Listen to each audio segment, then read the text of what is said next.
Assalamualaikum warahmatullahi wabarakatuh. Saya Muhammad Jihad. Baiklah, di sini saya akan menjelaskan tentang pembangunan ekonomi. Apa saja faktor-faktor pendukungnya dan dampak apa yang ditimbulkan oleh pembangunan ekonomi. Baiklah, yang pertama, apa sih perbedaan ekonomi pembangunan dan pembangunan ekonomi? Nah, ekonomi pembangunan itu sendiri merupakan bidang studi dalam ilmu ekonomi. Lebih tepatnya mempelajari hal-hal yang berkaitan dengan masalah ekonomi di negara berkembang seperti di Indonesia. Sedangkan pembangunan ekonomi adalah bentuk usaha dalam perekonomian untuk mengembangkan kegiatan ekonomi itu sendiri dengan harapan infrastruktur dapat meningkat, pertumbuhan ekonomi dapat semakin meningkat dan berkembang. Nah, apakah pembangunan ekonomi dan pertumbuhan ekonomi berkaitan? Tentu mereka berkaitan satu sama lain. Pembangunan ekonomi sangat mendorong pertumbuhan ekonomi, dan pertumbuhan ekonomi memperlancar proses pembangunan ekonomi. Dengan kata lain, pertumbuhan ekonomi merupakan salah satu indikasi keberhasilan pembangunan ekonomi itu sendiri. Baiklah, sekarang kita akan membahas apa aja sih faktor pembangunan ekonomi. Ada 8 faktor. Yang pertama adalah sumber daya alam. Sumber daya alam adalah sebuah faktor yang penting dan di mana akan mempengaruhi kemampuan perkembangan ekonomi yang dimiliki pada sebuah negara. Contoh dari sumber daya alam sendiri adalah tanah, air, dan udara. Yang kedua adalah sumber daya manusia atau SDM. Kemampuan dari sumber daya manusia adalah hal yang dimana kemudian memberikan pengaruh kepada pengembangan dan dari ekonomi pada sebuah negara. Dan yang ketiga adalah sumber daya modal. Nah, apabila sebuah negara memiliki banyak kemampuan modal, maka hal tersebut juga akan berbanding lurus dengan meningkatkan berbagai macam kegiatan ekonomi yang ada pada sebuah negara. Yang keempat adalah ilmu pengetahuan dan teknologi. Nah, dengan adanya bantuan dari ilmu pengetahuan dan juga teknologi, hal tersebut kemudian menjadi sebuah alat yang dimana memiliki kemampuan dasar dalam melakukan pengelolaan terhadap sumber daya alam, yang dimana agar memiliki kemampuan secara produktif, efektif, dan juga menjadi efisien. Selanjutnya adalah infrastruktur, yang dimana terbilang lengkap dan juga dapat merata, guna untuk melakukan mendorong berbagai macam efisiensi dan juga menjadi efektif dalam sebuah kegiatan sehingga akan dapat mempermudah hal proses produksi.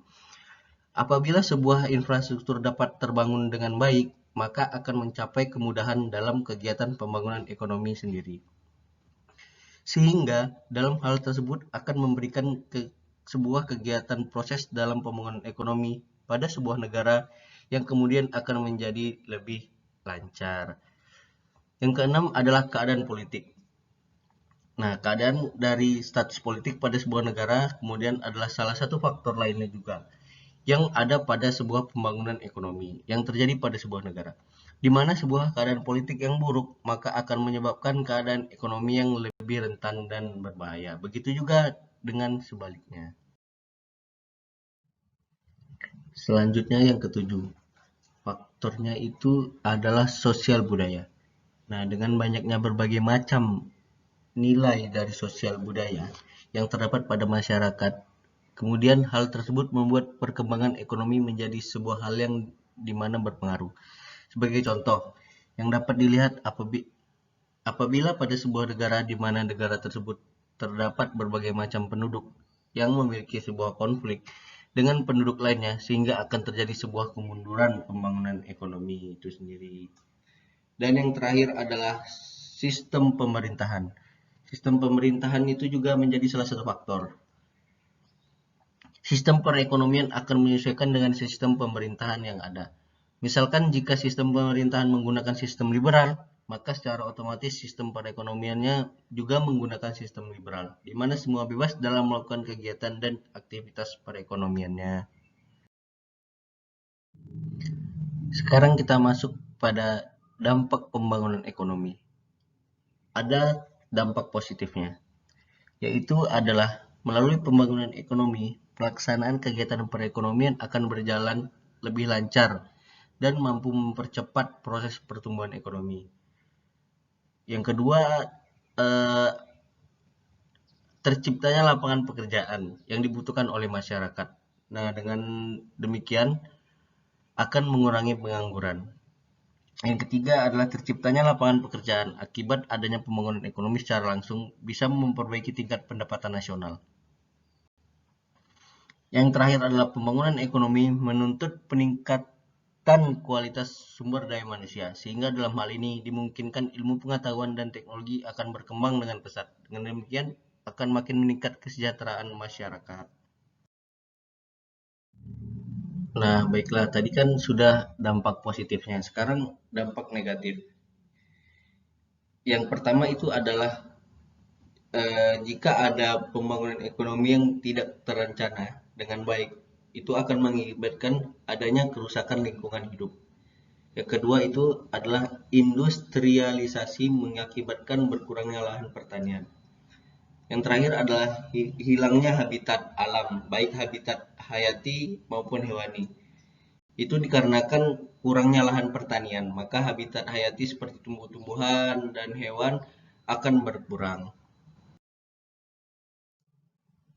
Baiklah, sekarang kita akan masuk kepada era Sustainable Development Goals atau SDGs. Apa itu SDGs? Itu adalah suatu rencana aksi global yang disepakati oleh para pemimpin dunia termasuk Indonesia guna mengakhiri kemiskinan, mengurangi kesenjangan, dan melindungi lingkungan. Nah, pertanyaannya adalah apakah Indonesia sudah siap? Sebagian besar ahli mengatakan Indonesia sebagai negara berkembang masih belum siap. Dan Indonesia sebagai negara berkembang masih belum selesai dengan isu sosial, sehingga isu lingkungan cenderung diabaikan. Apakah setuju dengan pendapat di atas? Saya setuju. Saya setuju pada pendapat para ahli.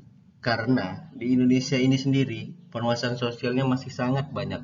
Contohnya saja adalah kemiskinan yang sampai sekarang pun masih terjadi di Indonesia. Apalagi ditambah dengan keadaan yang sekarang ini.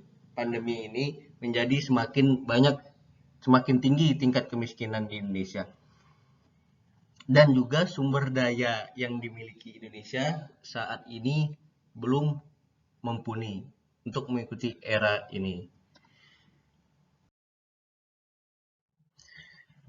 Baiklah, di sini saya akan membahas sedikit tentang pembangunan ekonomi yang ada di Palembang.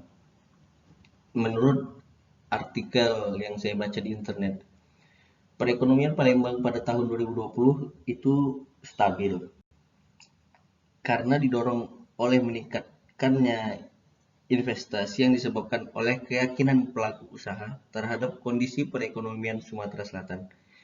Dengan pembangunan proyek infrastruktur jalan yang termasuk proyek strategis nasional dan diperkirakan akan mendorong kinerja investasi. Nah, ada contoh pembangunan ekonomi di Palembang itu salah satunya adalah banyak jalan yang rusak diperbaiki karena jalan adalah akses bagi banyak pelaku ekonomi untuk bisa berpergian. Tanpa adanya jalan yang bagus, sebuah daerah atau tempat akan terkendala dalam pembangunan yang lainnya. Baiklah, cukup sekian penjelasan saya tentang pembangunan ekonomi. Assalamualaikum warahmatullahi wabarakatuh.